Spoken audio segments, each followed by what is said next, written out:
बुद्धं शरणं गच्छामि, धम्मं शरणं गच्छामि, संघं शरणं गच्छामि।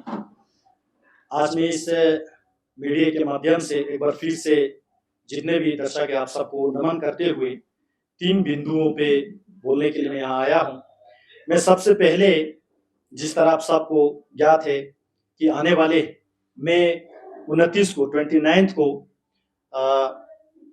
बुद्ध भगवान के जो अवशेष, पवित्र अवशेष जिसको शरीर धातु भी कहते हैं, ऐसे पवित्र, ऐसे पूजनीय आज जो लद्दाख में पधर रहे हैं, मैं इस उपलक्ष्य में पूरे लद्दाख वासियों को और विशेष रूप से लद्दाख के बौद्ध समुदाय को मैं हार्दिक अभिनंदन देना चाहता हूं, हार्दिक बधाई देना चाहता हूं।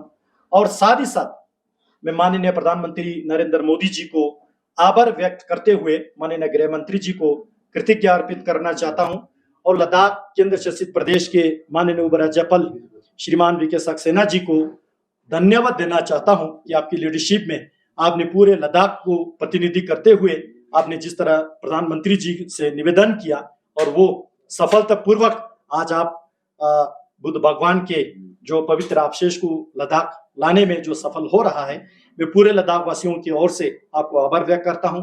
और साथ ही साथ इस पवित्र जो अवसर पे इसके आयोजन करते हुए यूटी प्रशासन के साथ साथ Ladakh Buddhist Association, Ladakh Bonpa Association और जितने भी यहाँ संगठन और समुदाय है, सभी लोगों को मैं आभार व्यक्त करना चाहता हूँ पूरे लद्दाख वासियों की ओर से, क्योंकि ये हमारे लिए बहुत एक महत्वपूर्ण अवसर है।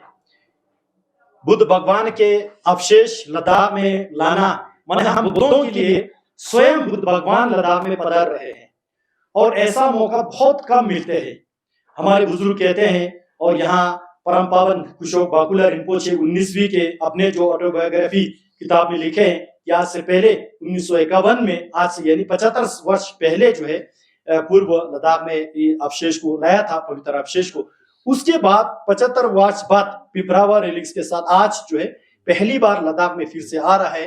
ये हमारे लिए बहुत महत्वपूर्ण और सौभाग्यपूर्ण जो है क्षण है। हम सब इसका गर्व महसूस करते हैं, आनंद महसूस करते हैं और श्रद्धा पूर्वक हम इसको अभिनंदन करते हैं। और साथ ही साथ मैं पूरे लद्दाख वासियों की ओर से एक बार फिर से नरेंद्र मोदी सरकार को आभार व्यक्त करना चाहता हूं। जिस तरह लद्दाख वासियों के जो है एक एस्पिरेशन था, चाहत था, देरीना मांग था, लद्दाख को एक एडमिनिस्ट्रेटिव सेटअप जो है स्ट्रेंथन करने के लिए, पहले यही मोदी सरकार ने लद्दाख को जम्मू कश्मीर से अलग करने के लिए डिविजनल स्टेटस दिया 2018-19 में। उसके बाद 2019 में लद्दाख में जो है यूनियन टेरिटोरी का दर्जा दिया। उसके बाद यूनियन टेरिटोरी दर्जा के बाद लद्दाख में जितना चाहे उतना फंडिंग दिया। हमें सीआरएफ का फंडिंग मिला, हमें पीएमजीएसवाई का फंडिंग मिला, हमें जोजिला टनल आज संपूर्ण हो रहा है। उसी तरह शिंकुला टनल आज काम जोर शोर से चल रहा है और हाल ही में 2 टनल जो फोतोला नमकेला टनल का सैंक्शन भी आपने दिया। उसी तरह हमारा जो खरदोंगला का टनल पे बात चल रहा है, हमारे तगलांगला के टनल पे बात चल रहा है। लद्दाख के जो चौमुखी विकास और जितना जिस दुर्गम क्षेत्रों में जो है मोबाइल टावर 4G टेलीकनेक्टिविटी करना हो, शिक्षा में हो, स्वास्थ्य में हो, हर प्रकार जो है पूरे लद्दाख में चौमुखी विकास करने में इस सरकार ने कोई कसर नहीं छोड़े। साथ ही साथ हम सबके जो प्रिय लद्दाख के जो संस्कृति, लद्दाख के परंपरा जो आधार करते हैं हमारे भाषा पे, बोटी भाषा, जिसको लद्दाख के राज्य भाषा का दर्जा देने में जो है मोदी सरकार ने जो स्टेप लिया, साथ ही साथ पुर्गी और बल्ती को भी इंक्लूड करके मैं इसके लिए आभार व्यक्त करता हूं। लद्दाख के लोगों के एस्पिरेशन को मीटअप करते हुए, उसको मिलाते हुए जो है लद्दाख में डोमिसाइल सर्टिफिकेट देके लद्दाख में जितने भी रोजगार आते हैं वो लद्दाखियों के लिए रिजर्व कराने के लिए मोदी सरकार ने जो स्टेप लिया, उसी तरह कल ही के दिन जो है 5 नए जिला का जो घोषित किया, जो लद्दाख वालों का बहुत देरीना मांग, पुराना मांग था। और मैं अपने आप को सौभाग्य मानता हूं, लद्दाख वासियों ने मुझे लोकसभा में जाने का अवसर दिया 2019 से 24 तक, और उससे पहले 2019 के हमने इलेक्शन के चुनाव में भी इसका कमिटमेंट दिया था। उसके बाद 2019 में जब हम जम्मू कश्मीर राज्य के साथ थे तो लोकसभा सदन पे जो है वहां के अध्यक्ष महोदय के माध्यम से सरकार तक गौर लगाने का जो मुझे मौका मिला, पार्लियामेंट में बोलने का मौका मिला कि जंस्कार को डिस्ट्रिक्ट चाहिए, नुब्रा को चाहिए, चंगतम को चाहिए, शाम को चाहिए, द्रास को चाहिए। जितना हम बोल पाए उतने काल हमने गिन के जो है आपने हमें डिस्ट्रिक्ट का दर्जा दिया। मैं आभार व्यक्त करता हूं पूरे लद्दाख वासियों की ओर से और साथ ही साथ पूरे लद्दाख वासियों को भी बहुत बहुत धन्यवाद देता हूं। और हमारे लिए तीसरी खुशी के बाद है, कल बुद्ध रिलिक्स आने के बाद, पवित्र अवशेष बुद्ध भगवान के आने के दूसरे दिन जो है माननीय गृह मंत्री जी, भारत सरकार का जो एक टॉप मोस्ट लीडर है, गृह मंत्री जी स्वयं लद्दाख पधार रहा है, माननीय अमित शाह जी।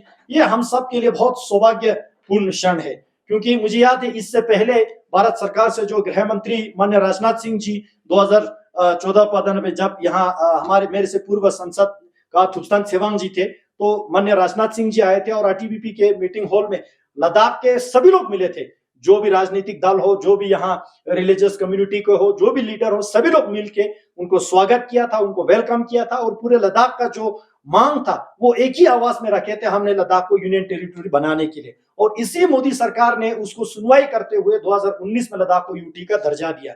और इतने सारे अभी जो जितना मैंने गिना, बहुत कम गिना, उससे भी ज्यादा अधिक लद्दाख में चौमुखी विकास किया। और इतने सारे 5, 6, 7 साल में करने के बाद आज स्वयं माननीय गृह मंत्री जी श्रीमान अमित चंद्र शाह जी जो है लद्दाख पधार रहे हैं, तो हम सबका, पूरे लद्दाख वासियों का फर्ज बनता है हम उनको तहे दिल से स्वागत करें, अतिथि देवो भव से करें। और करना भी है, इसमें कोई शंका नहीं है। मैं आपके माध्यम से, मीडिया के माध्यम से पूरे लद्दाख वासियों के एक बार फिर से आह्वान करना चाहता हूं, ये हमारे लिए गोल्डन अपॉर्चुनिटी है, ये हमारे लिए बहुत सौभाग्यपूर्ण क्षण है। हमें भारत सरकार स्वयं हमारे पास आ रहा है, हमारा हालचाल पूछने आ रहा है, तो हम सबको स्वागत करना चाहिए, करेंगे भी, इसमें कोई किसी को शंका भी नहीं है। मैं माननीय गृह मंत्री जी को आभार व्यक्त करते हुए, आप यहाँ लद्दाख के आगमन पर स्वागत करते हुए, मैं इस प्रेस वार्ता को यहाँ संपन्न करना चाहता हूँ। एक बार फिर से बुद्ध भगवान के पवित्र अवशेष लद्दाख पधरने पे मैं स्वागत करते हुए सभी लोगों को धन्यवाद देना चाहता हूँ। इसमें जितने भी आयोजक है, नया डिस्ट्रिक्ट बनने पे जंस्कार वालों को, नुब्रा वालों को, चंगतांग वालों को, शाम वालों को, द्रास वालों को, और साथ ही साथ करगिल और ले वालों को भी मैं आप धन्यवाद देना चाहता हूं। अभी तक आप लोगों ने कोऑपरेट किया, सहयोग किया, इसके लिए आभार व्यक्त करना चाहता हूं। और अंत में एक बार फिर से माननीय गृह मंत्री जी को कोटि कोटि नमन के साथ आपको लद्दाख में चोनपालेक्स टशीदेलेक्स के साथ मैं स्वागत करना चाहता हूं। पूरे लद्दाख वाले आपके खिदमत के लिए, आपको स्वागत के लिए हम प्रतीक्षा कर रहे हैं। बहुत बहुत धन्यवाद। सर, एक सवाल पूछना चाहेंगे आपसे, क्योंकि रिलिक्स को लेके काफी नैरेटिव्स आ रहे हैं कि पहली बार जो है लद्दाख में लाया जा रहा है।